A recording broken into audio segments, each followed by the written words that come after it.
వచ్చిందంటున్నారు brief గా దీనికి సమాధానం చెప్తే క్లోజ్ చేద్దాం సార్. ఈ రోజు మీడియా మీట్ పెట్టి హైటెక్ సిటీ తెచ్చింది చంద్రబాబు నాయుడు గారు కాదు జనార్దన్ రెడ్డి అన్నాడు. పీవీ ఔటర్ రింగ్ రోడ్ తెచ్చింది మా నాయన అని చెప్పాడు. ఈ రోజు డేటా సెంటర్ తెచ్చింది వినండి. ఆ రోజు రాజీవ్ గాంధీ గారు ఐటీని విస్తరించడంలో భాగంగా హైదరాబాద్ కూడా ఆ రోజు కాంగ్రెస్ గవర్నమెంట్ లో శంకుస్థాపన జరిగినటువంటి దాన్ని మీరు పక్కదో పట్టిస్తే దాని గురించి మీరు ఒప్పుకోండి సార్. ఆ ప్రభుత్వం కొనసాగించారు. కాదు సార్, వాళ్ళు ఏం మాట్లాడతారు అర్థం. గూగుల్ అంటే దాంట్లో ఉద్యోగాలు రావాలి, పనికిరాదు. అట్ట కాదు. ఇప్పుడు అదాని డేటా సెంటర్ వల్ల పెద్ద ప్రయోజనం లేదు, దాంట్లో ఉద్యోగం రాదు, సద్యోగం రాదని చెప్పారు.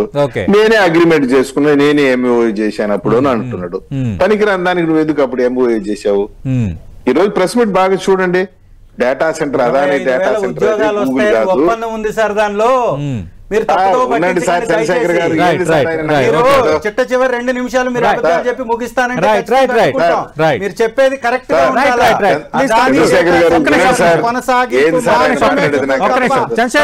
వ్యవస్థ కాదు సార్. వైసీపీ సోషల్ మీడియా వాళ్ళకి గూగుల్ అంటే తెలియకుండా నిన్న ఎవడో చెప్తాడు ఇది గూగుల్ కాదు గోడౌన్ అంటున్నాడు.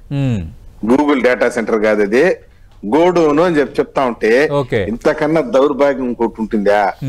నాయన గూగుల్ వాళ్ళు అంత దూరం నుండి వచ్చి మనతో ఎంఓయూ చేసుకునేసి విశాఖపట్నంలో డేటా సెంటర్ పెడితే 20 లక్షల ఉద్యోగాలు వస్తుందని వాళ్ళ సమక్షంలో చంద్రబాబు నాయుడు గారు ప్రకటించారు. గూగుల్ సంస్థ సమక్షంలో 20 లక్షల ఉద్యోగాలు అనేటటువంటి నిబంధన ఉంటే చూపించాలి. అంటే వీళ్ళ అబద్ధాలు అంటే 6 లక్షల ఉద్యోగాలు ఇచ్చేసాం, 6 హామీలు ఈ దేశాన్ని మేమే నడిపిస్తున్నాం, బంగారు పేపర్ చూపించండి, ఉద్యోగాలు ఎక్కడ ఇస్తారో ఏ విధంగా మీరు కల్పన జరుగుతుంది. చర్చ ముగించే ముందు అంటే ఈ తరహా అంశాలను కొందరు ప్రస్తావిస్తున్నారు కదా, వీటికి పూర్తిగా వివరణ ఇచ్చే అంశం కానీ వివరణ ఇచ్చే మీడియా సమావేశం కానీ జరగవచ్చా ప్రభుత్వం వైపు నుంచి? సార్ ఆల్రెడీ నేను క్రిస్టల్ క్లియర్ గా మా వాళ్ళు